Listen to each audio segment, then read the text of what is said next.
Ay, I might run it up, money long as I'm out. Alright guys, and quickly before the video starts, and I'll show you guys the 3 shakes you guys saw in the intro. I just want to say that we're super close to 50k subscribers at the time of recording this video, and we're grinding super hard to actually accomplish that goal. So if you want to help me out, make sure to drop a sub. It is 100% free for you guys to do. Also be sure to follow my Twitter. I'll have that as the first link in the description if you want to stay up to date with me. And today's tutorial will be a dual platform tutorial, so I'll be going over the 3 shakes. I'll also have presets for each of them in both After Effects and Davinci Resolve. But with that being said, all the links to the downloads, plugins, and presets will be in the description, as well as the timestamps if you want to skip ahead to those, and I hope you guys enjoy the video. Alright guys, so I am in a brand new Davinci Resolve project, 1920 by 1080, 60 FPS as usual. The first thing you're going to want to do is actually get your song and your clip together. So just get them in your media pool up here. First thing I'm going to do, I'm just going to drag in my song. I'm going to size it down to the portion I'm actually using, cut off the excess, zoom in, and we're going to find the first beat, which is right here. We're going to add a marker to it. I'm using the song Run It Up by PmBata. If you guys don't know, I've used it in a couple of my tutorials already. From there, I'm going to drag it down an audio track, and I'm going to drag in my clip just like this. And then we're actually going to just size down the clip to the actual portion we want to use, which is going to be the kill. So we're going to find it just so it's right before it hits the kill. We're going to line it up with the marker on the beat with the actual siphon and the numbers from the shotgun above the head of the character that we just killed, just like this, and then we're going to drag it out. All right, so now that we have it fully synced, all we got to do is add our velocity. So to do this, we're just going to right click on it, go into unlinked clips, right click on it, go into your retime controls, then we're just going to add basic velocity. So just add a speed point on the kill by pressing the black triangle. We're going to add a speed point right after the edit opens up on this play. And then we're going to add a speed pointer in between, go 50%, change the second portion to 200%, and then finally change the last portion to 50%, and then we're just going to realign these just right here. But all we got to do to actually add our shakes is add an adjustment clip over top of where we actually get the kill. So it starts at the kill, goes to the very end of the clip, and from there we're actually just going to go into our fusion tab by pressing the little wand button down here. Now what I'm going to show you guys are the 3 shakes and their settings that you can use for your very own Fortnite montages. So to actually add a shake, press Control Space, and we're going to look up shake. S-Shake is what we're going to be using. It's from the Sapphire plugin, so you will need those installed. I'll have a link to those for the download and a tutorial down in the description if you want to check that out. Alright guys, so the first shake I'm going to be showing you guys is my best consistent tilt shake settings. So for this, just copy the settings I have right here. Amplitude on 0.5, frequency 1, Z distance is 0.94, so we can actually have a screen pump built into the actual shake. X-Shake is set to 0, Y-Shake is set to these values, which is also 0, Z-Shake, and the only values that are actually altered are our tilt shake values, which is 20.25 right here, and I believe all the other ones are default. So from here, to actually keyframe, we're going to go up to our amplitude and Z distance. We're going to keyframe them on the kill. We're going to go to the very end, and we're going to change them to these values, which are 0.05 for the amplitude, just so there's a bit of movement. And then Z distance, we're going to change it to 1, so it actually fully comes out in a screen pump. And I'll quickly show you what the shake actually looks like on a clip. So I'm going to quickly play this just so you can see.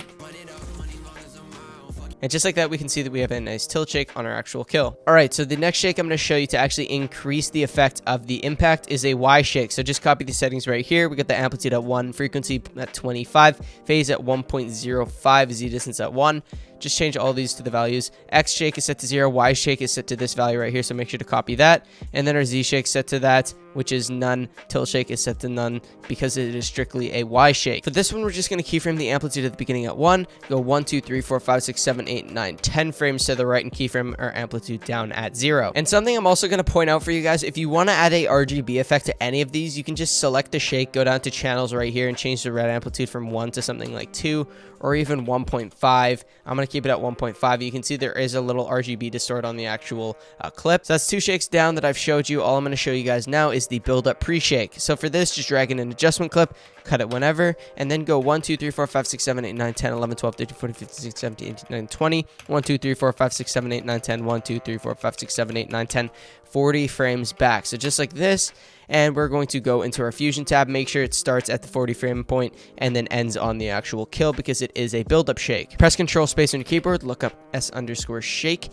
add it in, and press Shift on your keyboard just so it actually drags in. And for this one, we're actually going to copy these settings right here. So just copy the amplitude, the frequency, the Z distance, all that stuff. X-Shake is set to nothing. Y-Shake is set to this because it is a pre-shake, and pre-shakes are normally Y-shakes, and then everything else is set to 0. So for this, keyframe your amplitude at the very beginning of this at 0, and go to the very end and keyframe it at 0.7 or 0.69999, whatever. I keep it at 0.7 just because it's a lot of an easier value to type in. And we can see what it does. It has a nice little build-up Y-shake, and then the Y-shake hits with the tilt shake, and it's a super clean impact. But just like that, I'll have the links to the presets of these linked in the description. All you got to do is the keyframing for those, which is pretty much just go to the very end of the clip.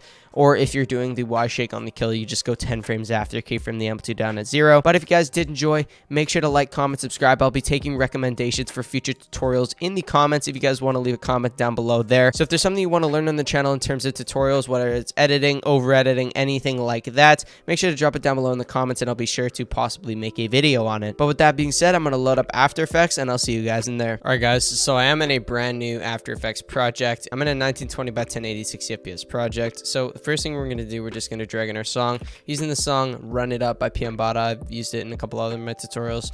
So you'll probably know the song. The first thing we do, just shorten it down to the portion we're going to use. Add a marker to the actual beat that we're going to hit our kill on. So just, you can go up here, markers, add marker. Completely up to you how you do it. But for me, I just press N on my keyboard. You can set keybinds in the After Effects menu. From there, just drag in your clip just right here.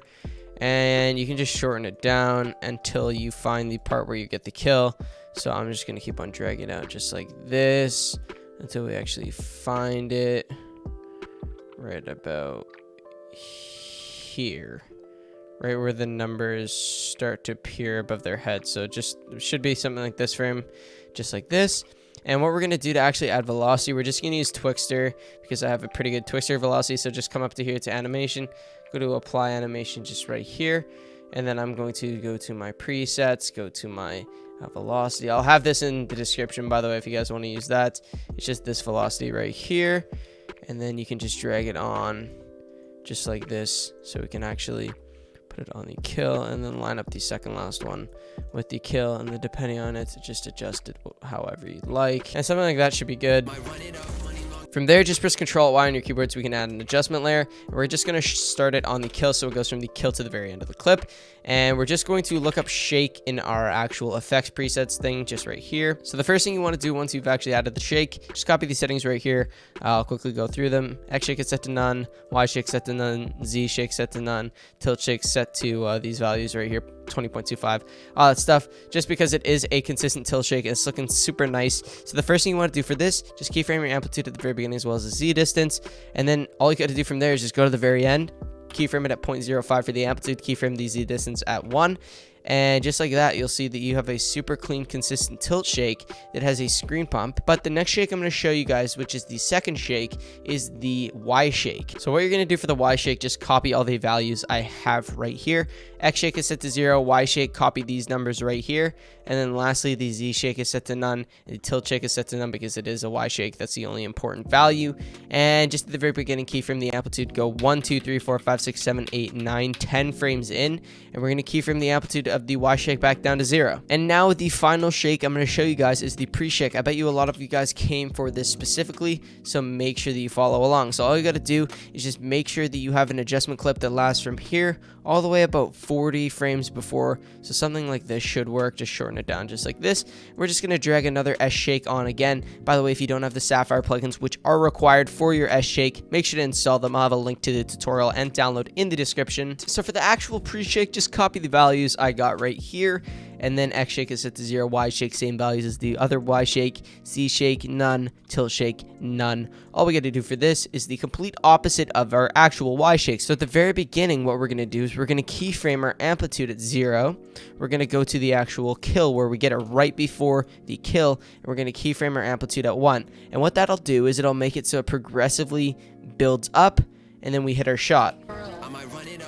And don't worry, if you guys don't want to fully copy down all these settings, all you got to do is just download the presets I'll have for all 3 of these shakes in the description for you guys to check out for 100% free to use in your own montages. But with that being said, I hope you guys did enjoy and find this video helpful. Make sure to drop a sub if you guys are new to the channel. We're out here posting daily content so you guys can get better at video editing. I do have a paid editing pack releasing this Friday, April 9th. It is definitely going to be worth it. I'll have highlights presets, I'll have over editing presets, color corrections, all that stuff. It is going to to be insane. I am making it with Charlie FN. It is a revamp of our existing pack, so if you already have that pack, you'll have it for 100% free. But stay tuned for the announcement video for that. Like, comment, subscribe on this video if you guys did find it helpful and you did enjoy, and I'll see you guys later. Peace out. Yeah, we used to talk a lot, whole thing same.